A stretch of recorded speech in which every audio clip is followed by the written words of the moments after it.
Hello, everybody. Take two. Got to learn something new every day. Sorry about that. YouTube wasn't taking the stream. And of course, we got to make sure we're on 100%. I have a special guest with us waiting in the wings. But first, I always got to thank my YouTube supporters, the Knights, the Captains, the Marshals, the Senechells. I thank you so much for your support. Without you guys, this group doesn't run. I want to thank my moderators, Tammy, Judy, Renee, Michelle, Daniel, Starlene, and Kathy, and to our Quest lifetime contributor, Chris Dona. I want to thank you so much, all my Quest of Oak Island Facebook members, my YouTube members, my Twitch members, my Twitter members, and people around the world on Anchor Host. I want to thank you so much for joining me today at 5 o'clock. If this is a shorter podcast, I'll be back on at 7, or maybe we'll just go right through it as long as whenever Corjan has to leave, then I can take over, whatever you guys want to do. Okay, let's see here. Hello, Caroline, Becky, Doug, the professor. Hello, everybody. Corjan will take questions when he comes on. So print them in chat, and we'll go from there. All right, without further ado, Corjan Mol, he's been a part of the fellowship now on Oak Island.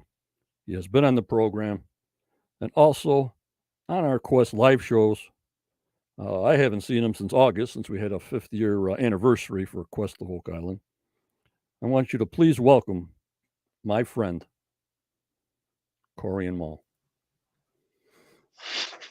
Hey, John. Hello, Corjan. I hope you're Hi. nice and warm where you are, because I'm freezing over here.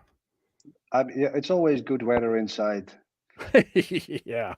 Yup. Even Saturday, when we're doing a podcast on all the different looking ships from the old days, even I had to have 2 glasses of wine down here because I was cold. You poor guy. And I think it's good afternoon there, right? It's 11 o'clock in the evening over here in the Netherlands. It's 5 o'clock. It's 5 o'clock here, and we have everybody saying hello to you. Judy, Deborah, Noel, Judy. Hey, everyone. Thank you all for coming in.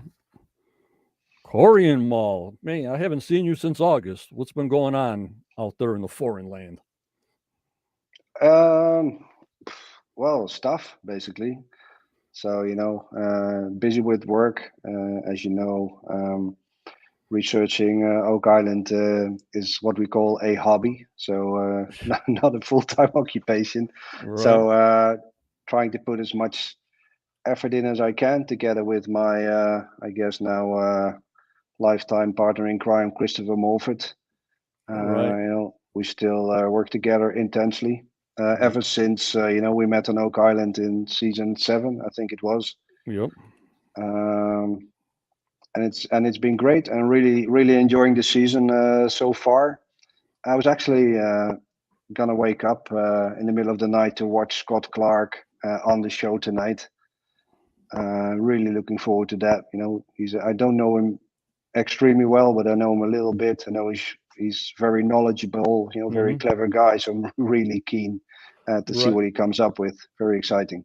Yep, I was saying when he was going to present, and then you look back and see what kind of theories the new theorists. I guess these are part of the new theorists that are coming in. You guys are the veterans, and now we got the rookies, the rookies coming in. But that's why Saturday night I sure had a program of, okay, if this ship ever made it, could it even fit in the swamp? With no road there and the water depths and sea levels and the monstrosity of these boats that you actually see. The professor, Daniel Spino, very good researcher also. He's in my group.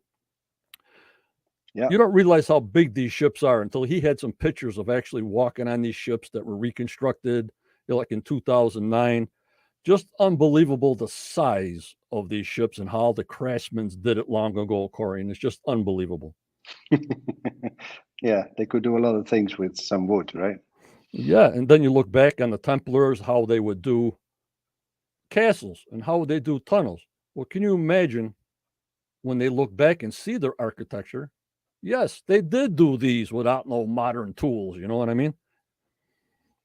Yeah, absolutely. Yeah, it's pretty amazing. Let's see what Daniel says here. Hold on. Daniel, I have a question for Corian. How much coffee are you drinking to stay up and watching tonight's episode? 2 liters?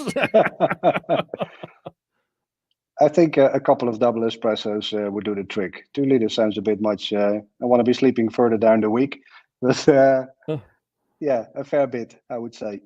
Yep. Hello, Sandal. Like I said, just throw up some questions in the chat roll, and we'll throw them up there.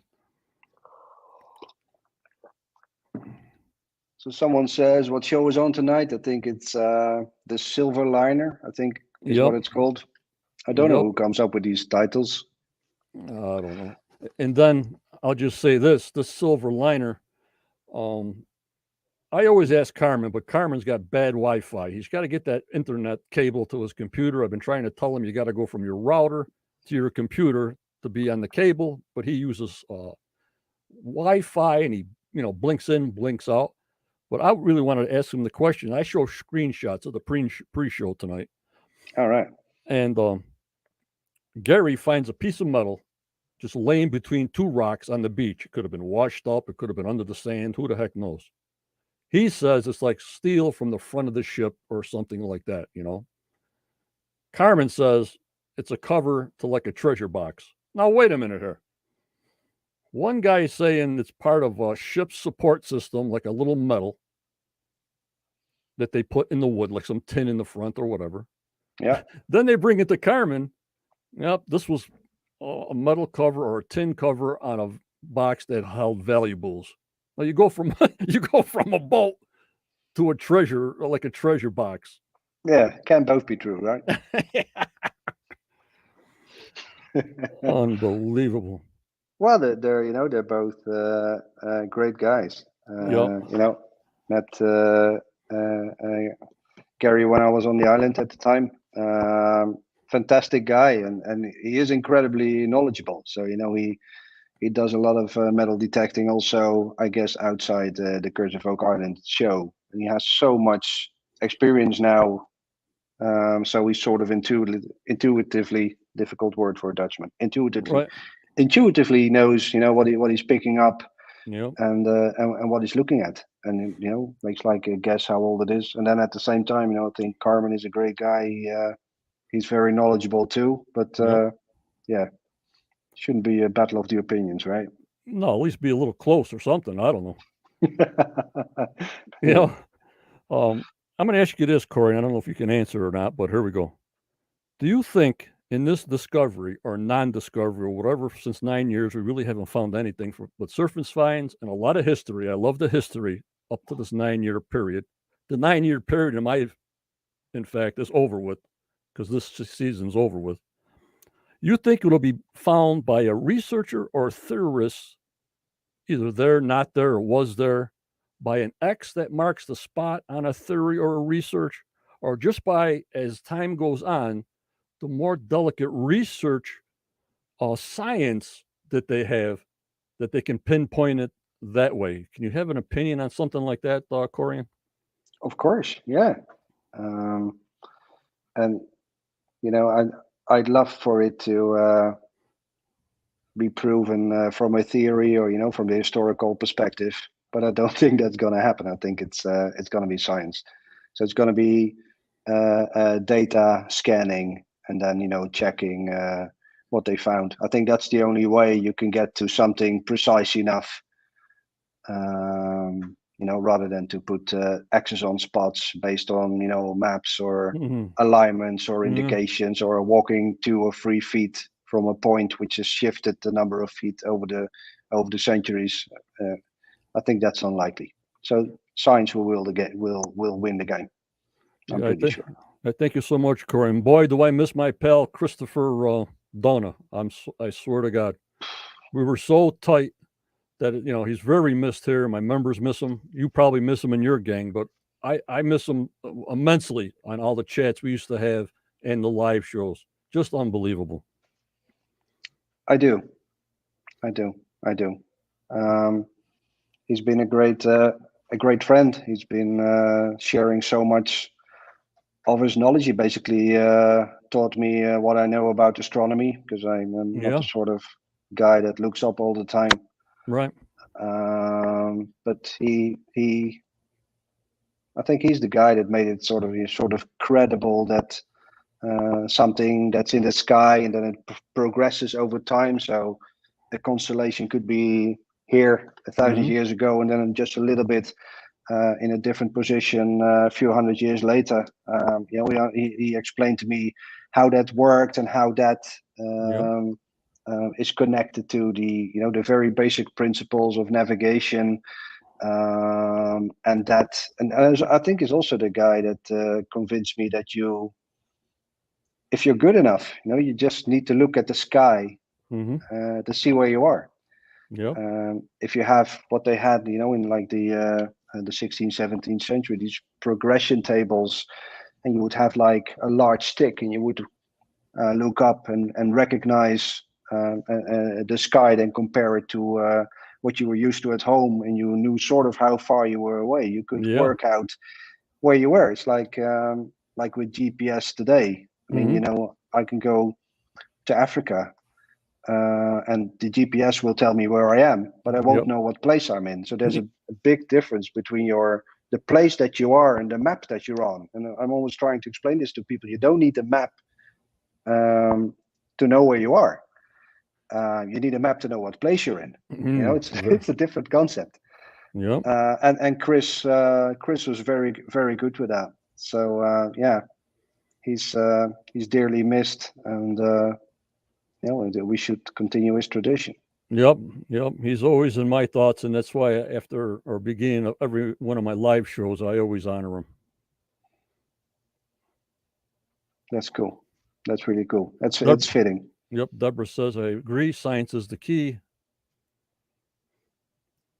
This is I don't know, Corjan. What's your thoughts on the ship's railing found in the swamp at the date of the late 600s? Seems so far out. I don't know if you can answer that.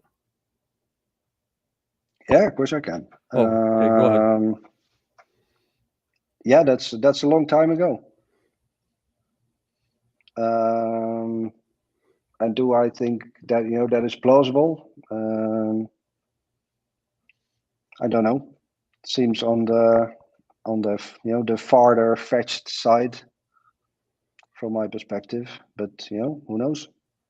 Yeah, like I say, all of a sudden they get these things way back, like the Chinese coin and the Yeah, railing, 600 to 700 AD. Well, it doesn't fit any puzzle that I know of. It's just you got to log it in and put it there. But as far as fitting in the certain time zones of information, it don't fit anywhere.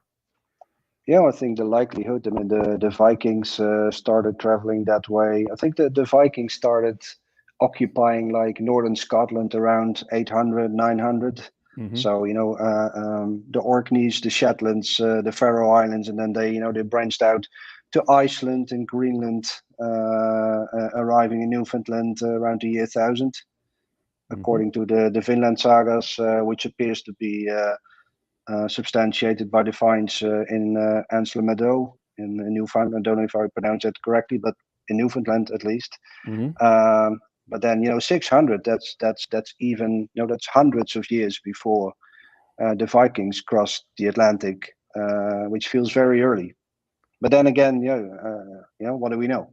Yeah, yeah. And I always think, well, was this wood from like a 400-year-old tree? Step one, but I don't know how they do the carbon 14 and all the rest of it. But I don't know if it's an old piece of wood. Do you subtract and add a couple of hundred to the top, a couple of hundred to the bottom? I have no idea. Nor do I. I don't understand dendronology, or what is it, the tree dating. I always thought they counted the rings, but I don't know how Uh, you count the rings on a piece of a ship. That's So what that that's that that's where my knowledge ends there that's what my for that knowledge is. subject. Also, it's like if I Yeah, build a tool shed in my backyard right now from 400-year-old oak trees, right? yeah. Now that I have no shed idea. that shed is not 400 years old. It's 6 weeks old. I just built it. But if somebody does a dating on it, hey, this shed they did this 400 years ago. From I don't know. that still blows my mind. I really don't understand the specifics on that. Yeah, But no, okay, no, Daniel no, Spino. that's all magic to me. Yeah. Yeah.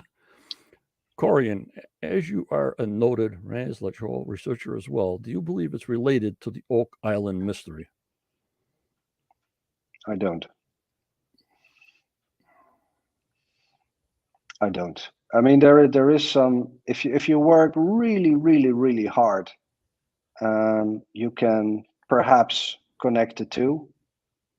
But for me, that would feel a little bit forced. I have looked into this. There's a couple of things I found. One thing is that this is actually a nice bit of I don't know if it's coincidence or whatever, but there's a in Rennes Chateau there's a little chapel. So if you know, for people that are watching and that don't know the story, in 1885, the end of the 19th century, a priest or a young man became, well, not a young man, I think he was around 30. He came to a small village in the foothills of the French Pyrenees Mountains, and he started a little parish there.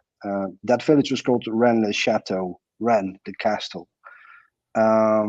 And he had to start there in this dilapidated church that he wanted to renovate. And during the renovations, he found allegedly documents, parchments, a treasure.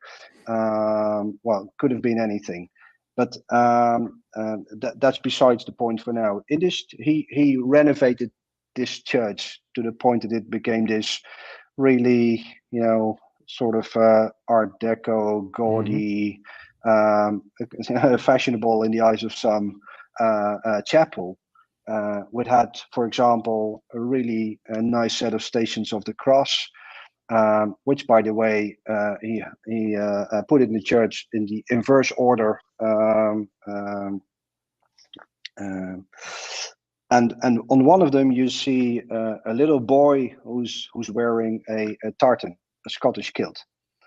And I had a look at that, and it appears that the colors of this kilt, I mean, there's databases that you can look those up, and I can get a bit fanatical if I find stuff like that. So I looked it up, and there was actually a Scottish clan who used those colors in the early days of their existence, and they were the clan Gun.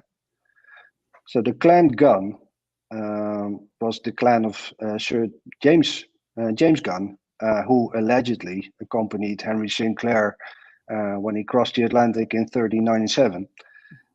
So I thought that was a nice coincidence. You can think of it what you want, but there's no doubt that these are the colors of the clan Gun in the church of Rennes-le-Château. Very, very interesting.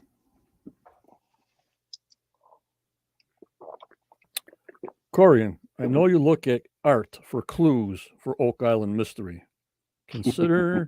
Really, considering you are a musician, have you seen musical notes hidden in the art you have seen? Thank you so much, Professor. Thanks, Daniel.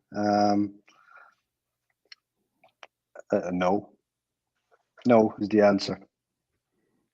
I try to keep my my music and my research completely separate.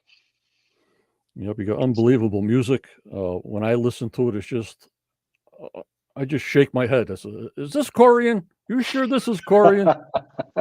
It's like not night and day. It's like, oh, I know you from here, and now I know you musically because I go to your music spot there. But your music is very, very, very entertaining. Very entertaining, Corjan. Thank you so much. It's two hobbies gone out of hand, I guess. Two hobbies going out of hand. I hear you.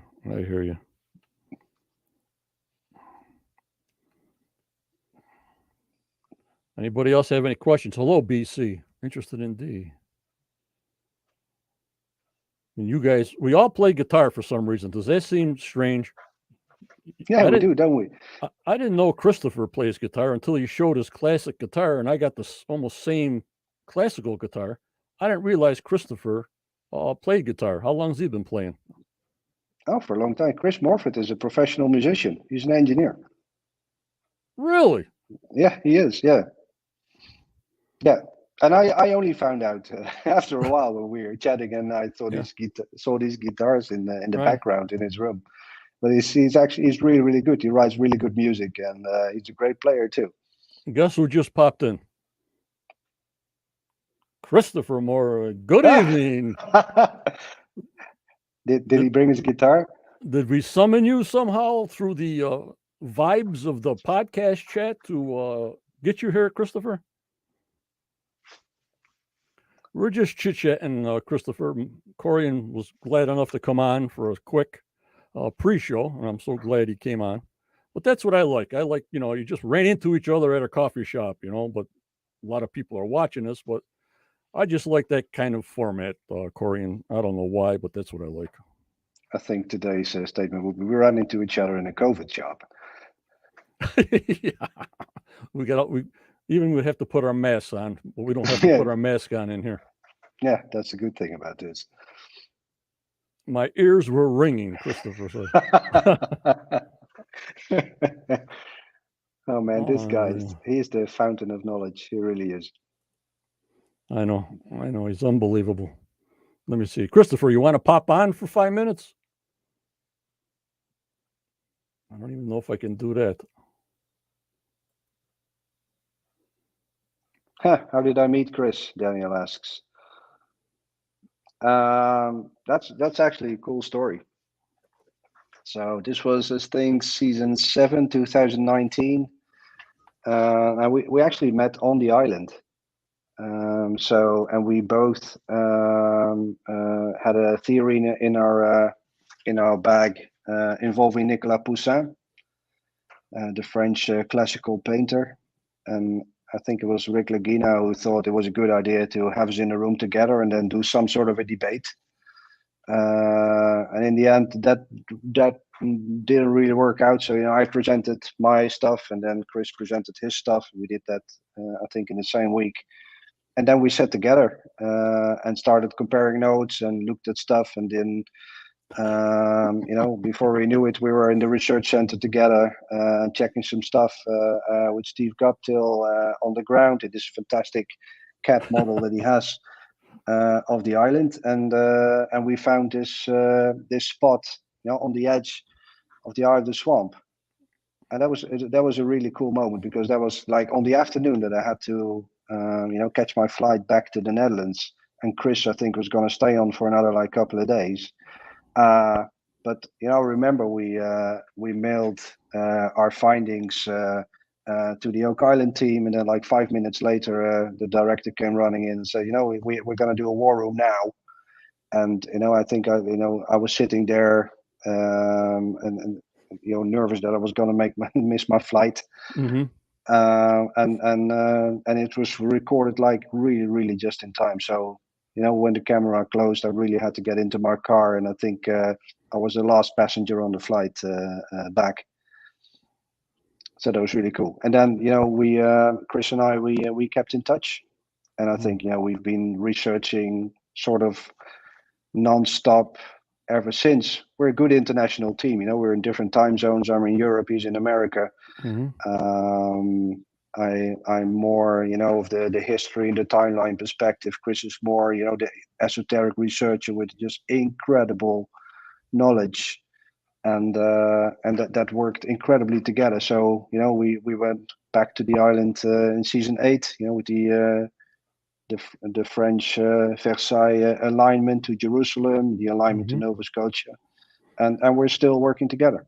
Yep, and Chris is always working on something. He says, just wanted to say how fortunate I am to have met and to have been able to work with Corjan. He's unbelievable. A tireless and enlightening researcher. I learn more from him every day. Great show, John. Thank you so much, Chris. And he's a great sweet talker too. Thanks, Chris. Yep, he's always making something, hammering something in insulation, doing drywall. The guy never stops. Yeah, I think he has a big building project on the way. Yeah. Yep. I wish him all the luck in the world in his project.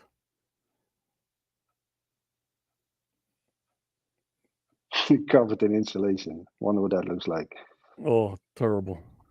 Do I have any updates on our theory, and what can you tell us? Huh. Bup, bup, bup, bup, bup. I can tell you what I told on another podcast, and maybe give you some other stuff. Okay. I mean, when we came with the alignment theory in season 8, episode 4, I think it was, we said that Versailles is aligned with the Temple Mount in Jerusalem.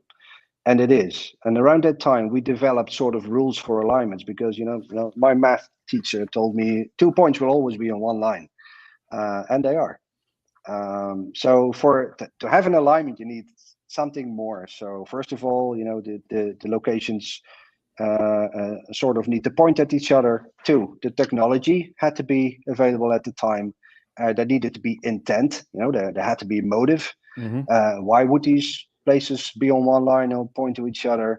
And also, the historical context would have to be correct. So if you look at Versailles and the Temple Mount in Jerusalem, there's the connection of Versailles being laid out as a giant 3-mile tall menorah, 7-armed menorah, which of course connects to the Temple Mount in Jerusalem. Louis XIV, the Sun King, the owner of Versailles, who built the palace, he dotted his domain with references to Jerusalem and the rule of Solomon. So it made quite a bit of sense for him. To what you have to imagine. This guy woke up every morning, get out of bed, open the blinds, and he would know that there, far away in the east, would be the Temple Mount in Jerusalem. So we knew that was a qualified alignment, and also on the map, the alignment between the central axis of the menorah of Versailles and the Temple Mount in Jerusalem is eerily precise. It's very, very precise indeed. And by now, we are 100% sure that the French could do this. I mean, they started writing books about alignments and the math and the geometry and the astronomy behind this already, in the 1560s, 1570s. And Louis XIV and also his father Louis XIII, he employed these gardeners / astronomers / mathematicians. They knew very well how to do this, no doubt in our minds. However, we also said that the alignment to the other side. So if you turn around, you're at the center of Versailles, at the center of the menorah, and you walk to the west, you would end up in Nova Scotia on Oak Island. And we said during the war room, and this is one of those nuances that gets lost on the editing floor. We said in the war room that the alignment between Versailles and Oak Island had a deviation of something like 0.7 degrees, which across the distance is I think it's 5,000 kilometers from Versailles to Oak Island, and then 0.7 degrees means that you're 25 to 30 miles out, which makes it a useless find. So and we mentioned that very clearly. Today, we know that the alignment, we looked in the wrong spot actually, and the alignment is actually perfect.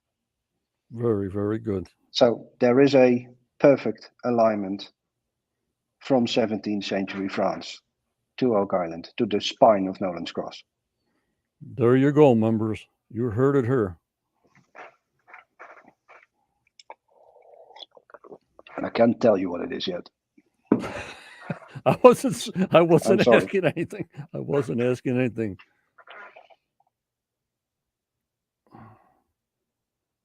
Alrighty. And and this is exciting stuff to research. Yep, that was Judy. Exciting stuff. That was Judy, my Okay, thanks, Judy. Cool. some of the names come up on StreamYard, some don't. They just come up like that blank Facebook user. Yeah.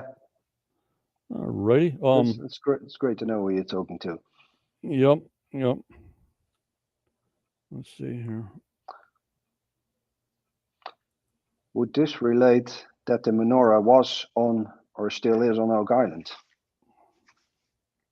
Not necessarily.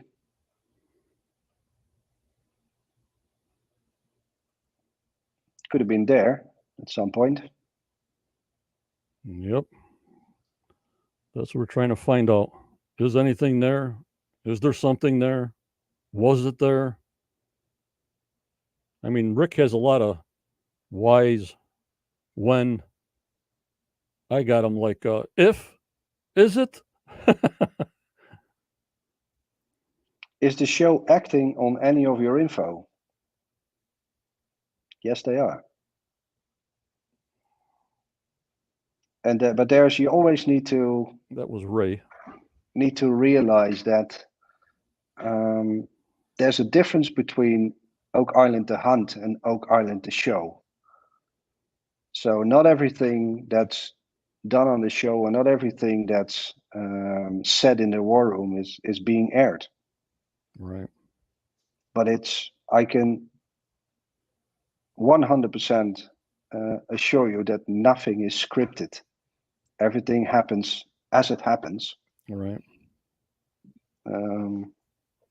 Experienced that multiple times. No one is pushing you in any direction. I mean, of course, you can get a question. How does this work, or does this have to do with that sort of vein? But they will never push you anywhere, and it's a true hunt. It really is, and that's also something that I think is incredibly exciting about this show. Yep, every theorist or researcher that's been involved with Oak Island says the same thing, Corey. They just follow you around with a camera. Yeah, go from there. I'll tell you, John. I've been treated, and I'm sure this goes for every researcher that's been on the island. I've been treated like royalty. Mm-hmm. Chris and I have been treated like royalty. They take all the time in the world. I've done many war rooms. Not all have been on television. Right. And some of them take really long. I don't hold the record. I know they've had sittings of 5-6 hours with people.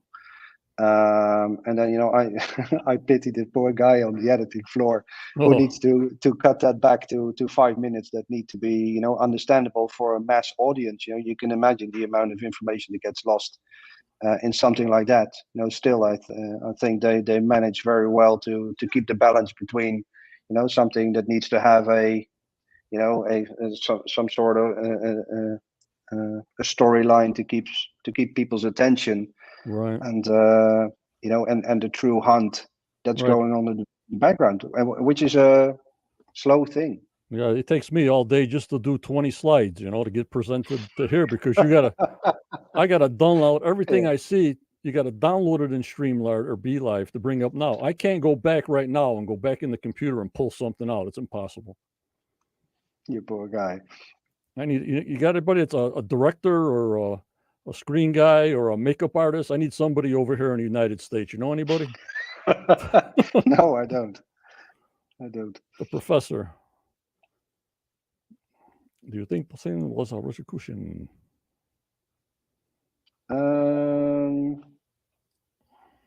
He was an initiate of something. Whether or not he was a Rosicrucian, I don't know. But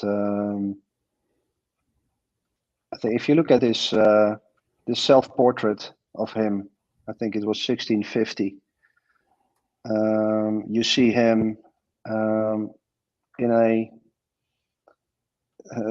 a pentagram configuration, where if you draw the pentagram, you will touch his eyes. He has a onyx ring in the shape, cut like a pyramid. There's 3 frames blocking the door, and then there's this lady with the diadem and the third eye, with the arms that embrace her. There's something distinctly Masonic about it. So Yes, I think he was. And it's if you look at Poussin's career, if you look at his paintings from early on, and then until he becomes a little bit older, you see that he gets more and more classical, and he works harder on his composition, and there's more style in them, and there's more self-confidence, and he definitely looks like someone who's in on something. Apparently, his personal motto was "Tenet confidential," keeper of Hmm. secrets. Don't know if that's true. I haven't been able to find that in any official literature. But I think that self-portrait of 1650 is quite telling. Okay, and this guy's name that always comes up day after year after year. I'm going to say, Yeah, what comes to your mind the first time I say this name? Are ready, Corey? yeah. Go on. Francis Bacon. I don't like my bacon without eggs.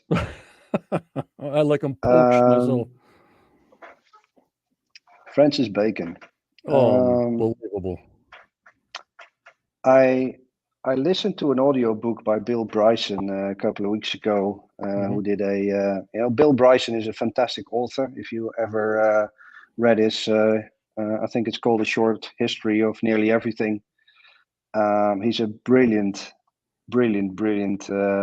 storyteller, Hmm. and he has sliced the life of Shakespeare using every known fact about him, and there's remarkably little. We know almost nothing about William Shakespeare. Hmm. And then in the last chapter, he addresses this question: did Shakespeare write Shakespeare? Hmm. And I think he was very convincing in arguing that Shakespeare wrote Shakespeare, because many or some of the few Hmm. references that we have do reference Shakespeare as the writer of Shakespeare. These were people who personally knew them. Hmm. And then, in the first few hundred years after his death, no one doubted, that he wrote his own plays. And there's a number of other arguments. At the same time, Hmm. I can literally remember when I first watched the Peter Amundsen Hmm. documentary. Yep. I watched it on YouTube in 3 parts, and I was blown away. I couldn't, I couldn't switch it off. I just had to. I think I binge watched them, all three of them, and I Hmm. thought it was so utterly convincing. Hmm. And then also Chris and myself have looked into this. Chris Dona was a big believer, um, to the point that I don't know. Hmm. It's plausible that he was. It's plausible that he wasn't. So and it's not my area of expertise. Right. I What I just. what I do like, I'll say one thing where Francis Bacon crosses my research. Francis Bacon worked at the Royal Court of France as a young boy. So when he was like, I think 15, 16, he was the assistant to the English ambassador to the French king. Hmm. And he did that for quite some time. He followed the French court around Europe. So anything that could have been discussed there, being the assistant of the ambassador, he could have been privy to. So anything originating in France could have made big impression on the young Francis Bacon. Hmm. Sounds Interesting plausible to subject. me. Sounds good to me. Well, this is a fact. He was there. It's Yep. recorded. Yeah. Do you believe the Templars were on Oak Island? Um,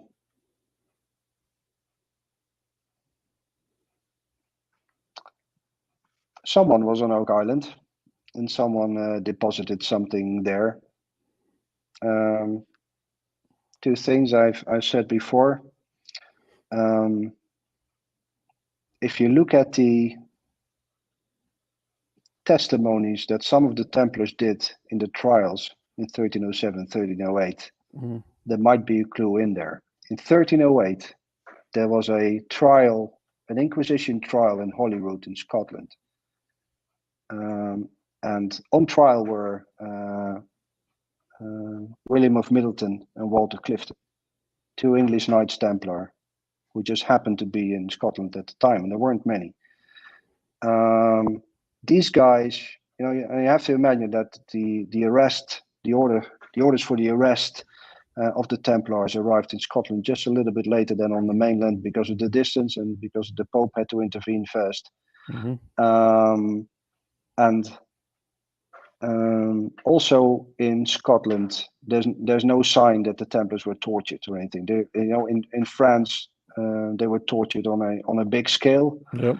In the rest of Europe, not so much, especially not in Scotland. And there's something interesting in the text. So if you look at the original Latin text, the guys testifying, this is how it's recorded by the clerks. They say that the moment we heard of the arrests, many of our brethren, many of our brothers threw off their habits and they fled. And then the text says ultra mare in Latin, across the sea. They fled across the sea. There you go. And then, where could you go? I mean, of course, they could go to Portugal. They could go to maybe Ireland. But, very, very few, were ever recorded arriving in Portugal. People say, they would go undercover in Portugal, but why would they? I mean, they would be safe under protection from King Dinis. So if you know that, the sea route from the Orkneys to North America was known since the year 1000, by that time, that sea route was at least 300 years old. And I think the Portuguese claimed that they were fishing for cod, even earlier there. Yep, that's what they were saying. Yep. Yeah, so the sea route was known all along.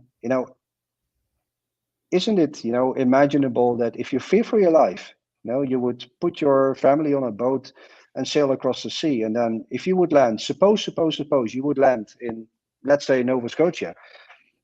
Your first priority would not be to write a book so we can argue about it 800 years later.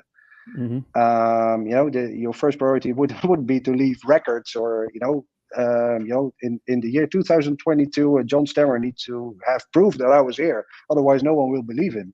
I mean, that's not how it went. People were trying to perhaps making a livelihood. So I'm not saying they did. Right. I say they could. And with this, also, we were talking about James Gunn, having his colors in the Church of Rennes Chateau. Yep. There's a lot of controversy around Gunn and Henry Sinclair. Did they go to North America? Yes or no? When I was in Nova Scotia this summer, I visited the Sinclair Monument in Guysborough. There's actually quite a neat spot on the ocean. So it has a big parking space and a nice commemorative stone. There's a lot of controversy. Did Henry Sinclair, did he ever leave Scotland? Did he arrive in North America? Did he stay there? Did he build a castle in New Ross? And from my point of view, that's almost immaterial. Anyone could have sailed to North America because they knew the way. Right. They didn't need to explore anything. The exploration would start after you had landed, and you needed to make fire and build a hut and find game for dinner. Sure. If you're going there for fishing game, then all of a sudden all this stuff starts happening. Now wait a minute. I got this spot that I go and fish, but down a ways, about 100 miles or whatever. You know what I mean? That's all known. And this is what these people did. They went to the coast. They would fish and maybe get some water, and then they would jump back on their boat and go home. They weren't interested in the land. Right. But the routes were known even for the explorers later. Someone like Samuel de Champlain, who's credited with the foundation of New France. He didn't go to New France or to Nova Scotia, Arcadia at the time on his own. Right. He went on a boat of his uncle, Pontgravé, who routinely sailed to North America, 5-6 times a year. So it's almost as if the Champlain took a taxi to North America. and a taxi left him there and returned to France to pick up the next bunch. Yeah, I was saying, like, if they also made that trip in the wintertime, even though you're fearing for your life, imagine arriving in Canada or Nova Scotia right in the dead of winter and you have nothing. I mean, how hard would that be? Because their timing wasn't a timing thing, it was an escape thing. We're leaving now, we're going now. You know? Yeah, exactly. Yeah, it's got to be now or we're dead. You know? Right, right. Yeah. And Daniel So, says, go ahead. what does he say? Do you believe that the French then are responsible for the original money pit construction? I don't know. Time will tell. Yep. All right. Well, I thank you, Corey. And you want to stay a while and we're going to do a couple of screenshots, or you got to go, or what's your schedule? No, I got to run, man. I'm gonna I think try and catch 2 hours. What time is the show on? Here it's on in 4 hours or 3 hours. Okay, then I'm gonna try and get 3 hours sleep and then watch Scott Clark on the show. Really looking forward to that. Okay, well, Corey, and I thank you so much. I appreciate it, my friend. I appreciate it 100%. I thank you so much, Corey. Okay, thank you so much, man. Always nice talking to you. Thank you, everybody, for watching and your great questions. Talk to you later, and stay tuned. Okay, thank you. Take care. Bye-bye. Bye now. Bye-bye. What'd you think of that, guys? A nice visit.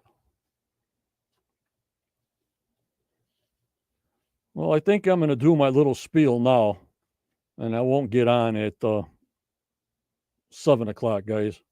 What's the sense of coming back on? You know what I mean? What do you think?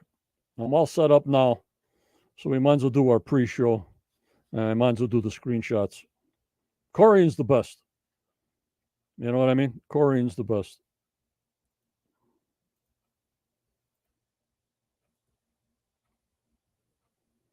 You know? Just a potluck. Hey, Corian, you want to come on at 5 o'clock? Yeah, no problem. Chit chat. And that's how I roll. That's how I like these interviews or guest appearances to be. And I hope you guys enjoyed it. So for tonight, members, a fellow Quest member and noted Oak Island researcher, Scott Clark, is appearing on this evening's show. According to the History Channel promo, Scott will be presenting an incredible theory with significant new circumstantial historical evidence involving Sir William Phillips and one of Scott's fascinating distant relatives. It includes the wreck of the Spanish galleon Concepcion and its huge amount of treasure. The episode is called Silver Liner. We are in the pregame show with me. We're not going to be at 7 o'clock. We're going for it now. And we'll get you all hyped up for tonight's episode. We want to thank Scott for giving us permission to make this announcement. It was announced on my Facebook group, The Quest of Oak Island.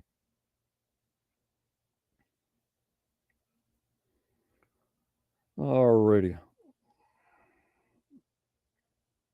And we want to thank Corian. He's the best. They're all the best.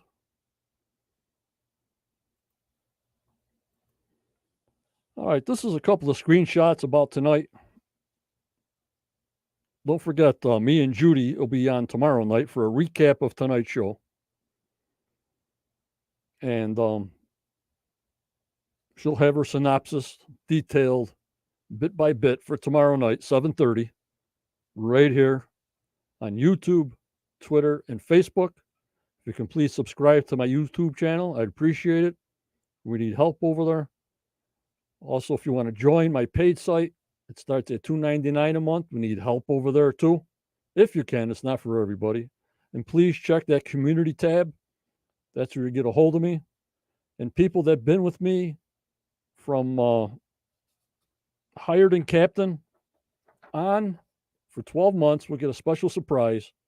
So if you've been hired and a captain for 12 months, please email me at questofoakisland at AOL.com. Quest of Oak Island at AOL.com. If you've been with me for 12 months, you get a special treat if you send me your address. And I thank you so much for your support. So tonight, they'll be finding a coin. Keep an eye out for this stuff. It's tonight's episode, The Silver Liner. It should be a good cranked out episode tonight. And there's brothers high-fiving. You see that big 10-foot hammer grab in the background, way bigger than that SUV.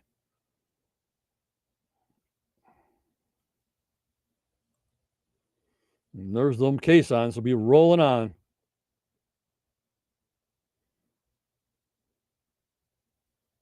There you go. Don't forget next week's podcast or show will be number 13, Go Big or Go Home. So I guess they're giving us a little preview. And February 8th premiere, the 14th episode is called Premiere of the Dig. So they're setting us up. They're going to start digging.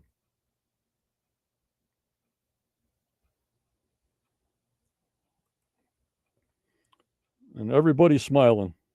Everybody's smiling. Everybody's smiling. I like to see smiles. And there we go. Let's get this dig on. There's Vanessa bringing her caissons on the flatbeds, the big 10-foot caissons, and Vanessa's back. I'm trying to contact her through email. She was on my show earlier, maybe 3 years ago, 2 years ago. I'm trying to get Vanessa on this year. We'll see what happens.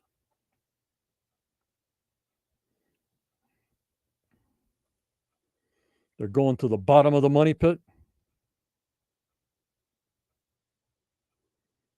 And congratulations, Professor. This is also the 1-year anniversary of my post on Quest of Oak Island. Fantastic, Professor. I thank you for each and every one that you do. I thank you so much. And there she is from Rock Equipment. Vanessa is back. Lucido. Let's get it going. So we're starting to hype up the hype train a little bit more, guys. You know what I mean? We're starting to get hyped up. I know a lot of people are getting sick of seeing wood, but it does give you dates. It does give you dates. And like I said, that's why we went over it Saturday night about the size of the ships. Can they actually fit in there? Or the drill system that they had the floating drill rig on top of the swamp. Why aren't they telling us if they did do a drill program on top of the anomaly that they know is there 50 feet below the swamp? I wish they would just let us know.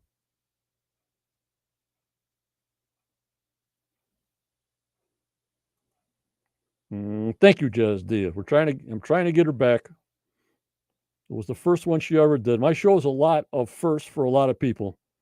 And I thank them all for choosing me first and then going on from there. I thank them so much. So there's Vanessa. So we know the caissons are coming.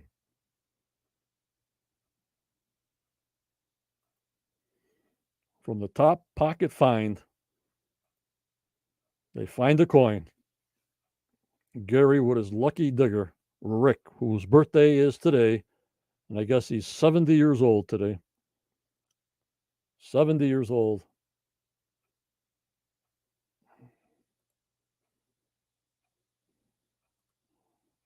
Unbelievable.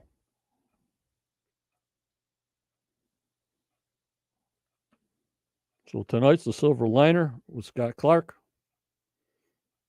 Watch his presentation. Of course, we'll be screenshotting that and looking at Beyond Oak Island after that.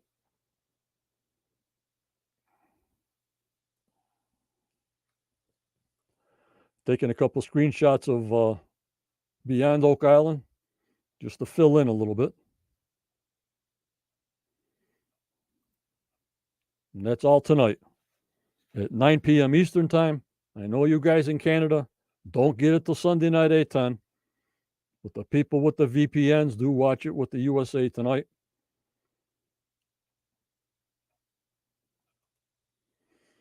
There's Scott in the back next to, in between Jack. There he is, giving the presentation in the war room. He is a member in Quest. And Charles Barkhouse and Jack, there he is. Good luck tonight. Scott, we're with you.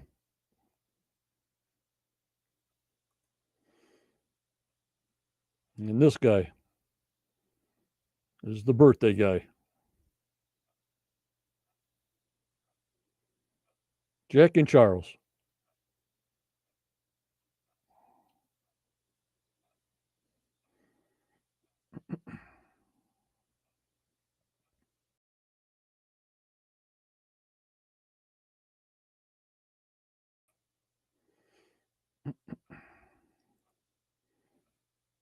Alrighty, guys. So what'd you think?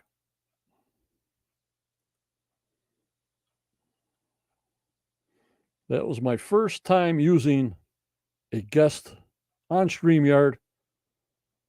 But for some reason, you can't really preload everything like I did on BeLive. That's why it didn't take YouTube Stream.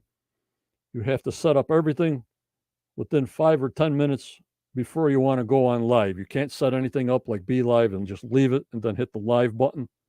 Learn something new today.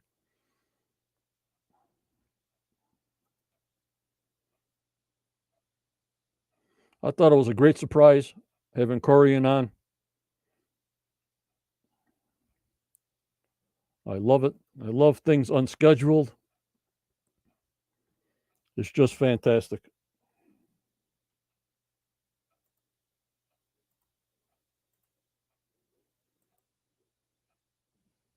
Unbelievable. Well, guys, like I said, get hyped for the show tonight. It gives me a couple extra hours and time myself to relax, to get ready for a 5 p.m. show. You got to start earlier. And we'll see about tonight. Take our screenshots, discuss the show tonight, picture-wise, and I'll post all the screenshots from tonight's show and tomorrow's recap all in one. Judy will be with me 7:30 tomorrow night, Wednesday night, for season 9, episode 12, with their synopsis. I want to thank everybody for coming in. You guys are the best. And we might do another Saturday night show too. I don't know. Cold, freezy, snowing. We'll see if we can get something together for Saturday night at 8 o'clock, late show.